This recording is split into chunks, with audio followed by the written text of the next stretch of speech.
Welcome back. It is time for our Pets as Pals with Woodford Humane Society, and we've got an adoptable furry friend. We're also going to talk about the importance of winter parasite prevention. More on that in just a moment. First, we want to welcome in Beth Olson with Pearl. Thank you for coming in. Thanks for having us as always. Yeah. Tell us about Pearl. She is so stinking cute. She is such a good girl. She is about 2.5 years old. She's been with us for about 6 months now, so we know her pretty well. Probably prefers to be the only pet in her home. She's definitely a no cats girl, and she's kind of picky with dogs. Sure. But she loves people. I don't think she's ever met a person that she didn't immediately want to be best friends with. She already knows some commands. She's a little wound up today because everyone has been stuck inside with the rain, but I promise she really has good leash manners. She's a sweet little thing. And at 45 pounds, you know, she's just right for someone who needs a dog that's not going to be too big. She's very, like, inquisitive. Look at her just staring at the camera. She's like, what is that? She's like, what is that? I see myself. But she seems just like a super sweet dog that would do well in so many homes. Walk us through that adoption process again for folks who might be interested. Yeah, so we are still doing adoptions by appointment due to ongoing staffing issues. We just don't have enough people to take care of all the animals and just be fully open. So what we ask people to do is take a look at our website. There's a current listing of all of our adoptable pets there. You can pick out someone you'd like to meet and then just give us a call. We'll be happy to schedule an appointment for you.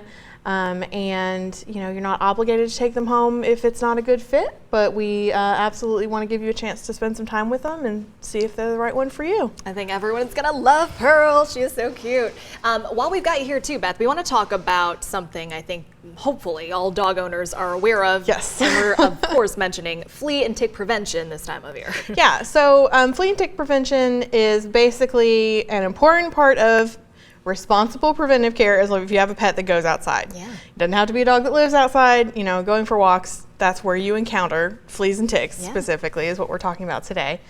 And one of the things that we hear a lot from people is that they put a pause on their flea and tick prevention over the winter months. And we want to remind people that it's actually not a good idea here in Kentucky because our winters are just a little bit too mild for that. And help us understand that, because when we talk about like the timing and how many days, things need to be clear. Yeah, so a lot of people think, oh, okay, you know, it's cold, it's below freezing, you know, bugs are basically just gonna die off and it's fine.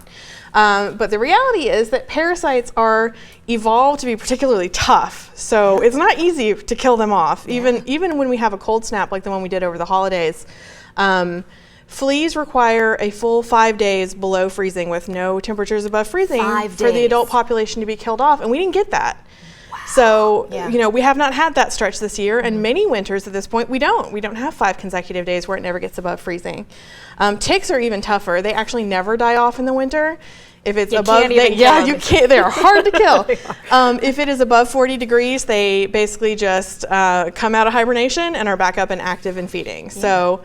You know, in some climates up north or, you know, in New England on the East Coast, places where it really gets cold in the winter and stays cold, you might not have to worry about it. Okay. But Kentucky's not that place. Yeah. Now, I know there's so many different kind of brands. Are there some that are better than others? Do you recommend one over another? She's going to chase her tail. There are some that are better than others. We definitely recommend speaking with your veterinarian and getting a knowledgeable opinion before you choose a brand. Some of the stuff that you can buy over the counter at like a Walmart or a convenience store sort of place are going to be lower quality. And some brands, in particular the Hearts brand, have had a history of causing a toxic reaction in some pets, so those can actually be dangerous. So the biggest thing is to talk to your vet and get an opinion. It doesn't necessarily have to be a prescription product. There are definitely good quality over-the-counter products. So if you're in a hurry, now that we've talked about this today, and you want to get your dog back on that flea and tick prevention right away, just give your vet a call. I'm sure they'll be happy to recommend something to you. Fabulous. Very important thing. And again, don't forget about Pearl. She is looking for that forever home. Yes. Beth, as always, thank you so much for coming in So good today. to be here. Appreciate it.